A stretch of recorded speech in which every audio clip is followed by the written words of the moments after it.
राम दुआरे तुम रखवारे, होत न आज्ञा बिनु पैसारे। सब सुख लहे तुम्हारी सरना, तुम रक्षक का हो को डरना। अर्थात भगवान श्री राम के द्वार पर आप रक्षक की तरह तैनात है, इसलिए आपकी अनुमति, आपकी आज्ञा के बिना कोई भगवान राम तक नहीं पहुंच सकता। तमाम तरह के सुख आपकी शरण लेते हैं, इसलिए जिसके रक्षक आप होते हैं उसे किसी तरह से भी डरने की जरूरत नहीं होती। जय श्री राम दोस्तों, कैसे हो आप? हमारी चैनल में आप सभी का स्वागत है। मैं हूं आपका दोस्त Jayesh Vaghela, founder of Dharmik story dot com and secret mysteries. दोस्तों, आज इस भक्त का अनुभव कई लोगों की आंखें खोल देगा। आखिर कोई किसी का किस हद तक बुरा सोच सकता है, लेकिन जब बजरंगबली साथ हो तो किस बात की चिंता। आखिर ऐसा कौन सा घोर संकट आया था इस भक्त पर और कैसे हनुमान जी ने उनकी सहायता की, आइए जानते हैं। तो ध्यान से इस वीडियो को देखिए और समझिए। मैं अपना नाम गुप्त रखना चाहती हूँ। मेरा ससुराल MP में है और मायका UP में है।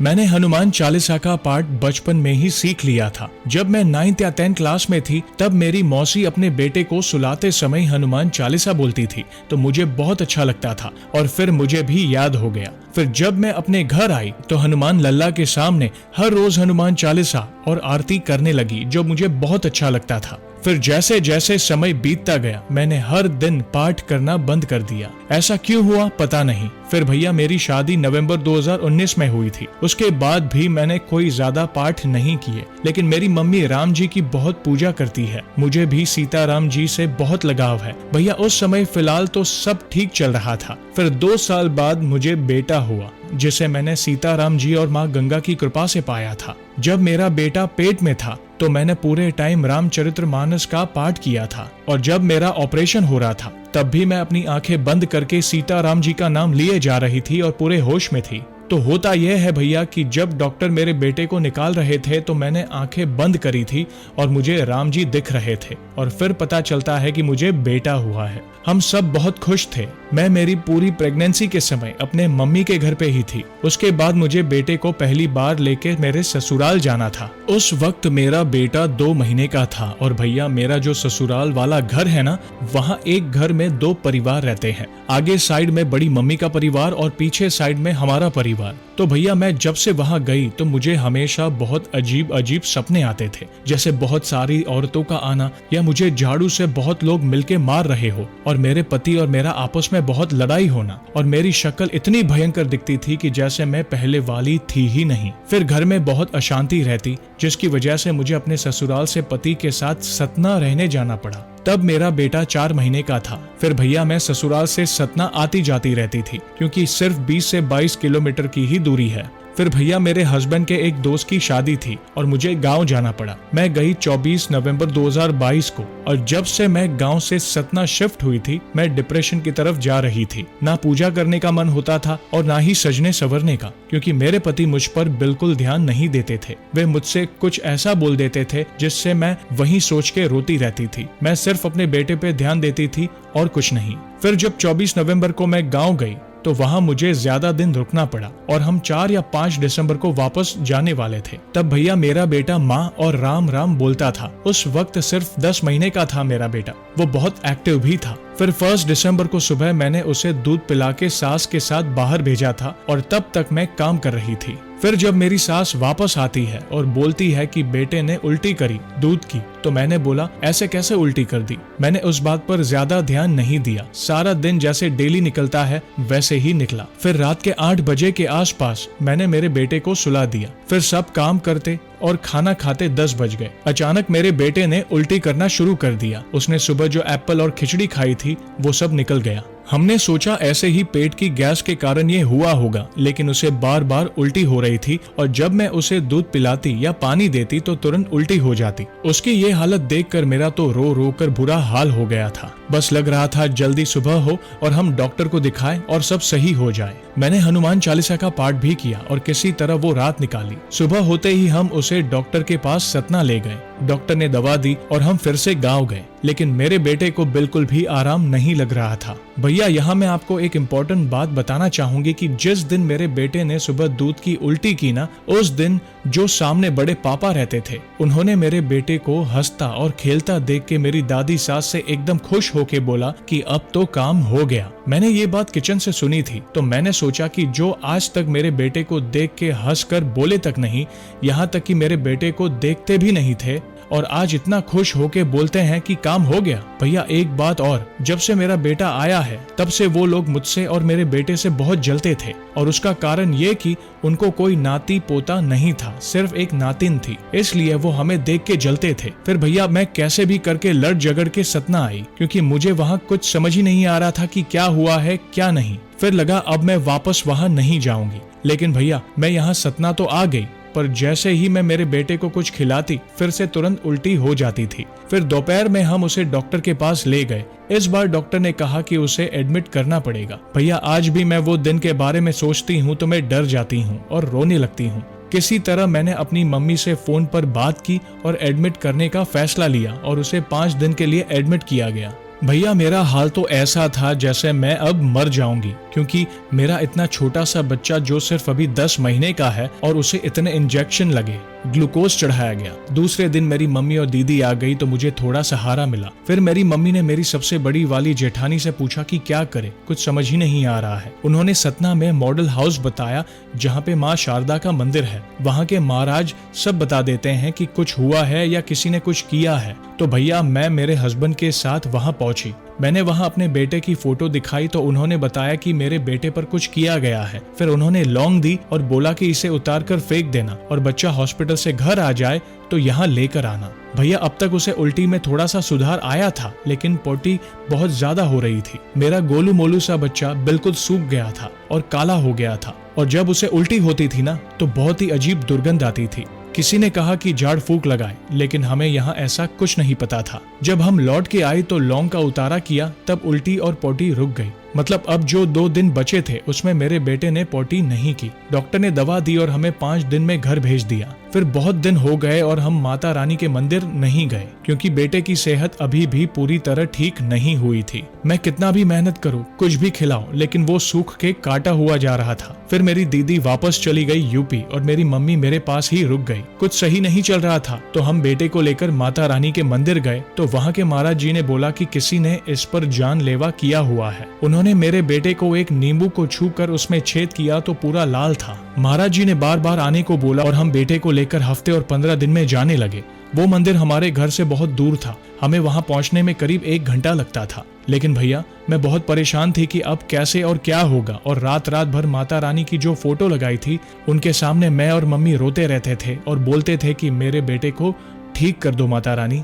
भैया जिस दिन हम मंदिर से वापस आए बस उसी दिन मेरा बेटा ठीक रहा। दूसरे दिन से फिर से वही समस्या। मैं तो बस रोए ही जा रही थी। मुझे कुछ समझ ही नहीं आ रहा था कि कहाँ जाऊँ, क्या करूँ। मेरी हालत पागलों जैसी हो गई थी। जो लोग मुझे रास्ते पर देखते उनको मैं पागल नजर आती थी। वो सब ऐसे देखते थे। फिर भी मुझे कुछ पता नहीं, बस मेरे मन में यही था कि मेरा बेटा ठीक हो जाए बस। दूसरे दिन मैं फिर से डॉक्टर के पास गई तो जब बेटे का चेकअप कराया तो अब डॉक्टर ने ब्लड इन्फेक्शन बताया। भैया माघ का महीना था। मेरी मम्मी हमेशा प्रयागराज जाती है तो स्नान और रुद्राभिषेक करती है, तो मम्मी को वापस जाना पड़ा। डॉक्टर ने जब इन्फेक्शन बताया तो मुझे कुछ समझ ही नहीं आ रहा था। मैं बस पागलों की तरह रोए जा रही थी। मम्मी और दीदी को ये सब फोन पे बताया तो सब बहुत परेशान हो गए। डॉक्टर ने कहा कि आप सुबह शाम आके इंजेक्शन लगवा लेना, इस बार एडमिट करने की जरूरत नहीं है। हमने सोचा चलो ये भी कर लेते हैं। भैया तब तक मम्मी 1 वीक में वापस सतना आ गई। जिस दिन रिपोर्ट आनी थी उस दिन मैंने राम जी और माता रानी से बोला कि अब सब सही कर दीजिए। लेकिन भाई जब रिपोर्ट आई तो डॉक्टर भी हैरान थे कि ये कैसे हुआ, क्योंकि भैया इन्फेक्शन उससे भी ज्यादा बढ़ गया था। मतलब एक बार फिर मेरी जिंदगी का खत्म होना था। डॉक्टर ने बोला कि आप कल 5 से 7 दिन के लिए अपने बेटे को एडमिट कर दो। और भैया दूसरे दिन मेरे बेटे का पहला बर्थडे था। मैं जैसे तैसे रोते हुए घर आई और मम्मी को बताया तो मम्मी ने मना किया कि हम फिर से एडमिट नहीं करेंगे, माता रानी के मंदिर जाएंगे और वहाँ महाराज जी से पूछेंगे कि ये सब कैसे ठीक होगा। हम वहाँ गए मगर फिर भी हमारा संकट दूर नहीं हुआ। फिर हम मम्मी के घर यूपी आ गए, पर वहाँ मेरे बेटे का वही हाल था। मेरा बेटा सिकुड़ के हड्डी सा हो गया था और बस रोता रहता था। फिर हम मम्मी के गुरु महाराज के पास गए। उन्होंने हमें मंत्र जाप के लिए बोला था और घर पे कुछ उपाय करने को बोला था। हमने सब कुछ किया। मेरा बेटा लगभग 1 महीना सही रहा, लेकिन भैया वो रात में हर चीज से डरता था। पता नहीं क्या क्या देख के रोने लगता। उसके बाद भैया मुझे अपवित्र दिनों में पूजा नहीं करनी थी, तो ये चीज फिर से होने लगी। मैंने अब सोच लिया कि कुछ नहीं हो सकता, मैं ये नहीं देख सकती, मैं मर जाऊंगी। मैंने मम्मी को भी बोला कि मैं नहीं रहूंगी तो मेरा बेटा भी ज्यादा दिन मेरे बिना नहीं रह पाएगा, जब तक वो रहे आप उसे अपने पास ही रखिएगा। फिर भैया मुझे आपका वीडियो दिखाई दिया, मैंने एक दिन में बहुत सारे अनुभव सुने। अब मैंने सोचा कि सब सही होगा और बस सुनती ही रहती थी, मम्मी को भी सुनाती थी। फिर भैया आपका अनुभव सुना और फिर रोते रोते ही अपवित्र समय में ही मैंने अकेले में बिस्तर पे बैठकर 11 बार हनुमान लल्ला का नाम लेकर हनुमान चालीसा का पाठ किया। जयेश भैया आपको कैसे बताऊं, मुझे उस समय जो शांति और सुकून मिला वो मैं आपको शब्दों में नहीं बता पाऊंगी। अब लगा कि सब सही हो जाएगा। रात में जब बेटे को सुलाती तो 11 बार हनुमान चालीसा का पाठ करके ही उसे सुलाती,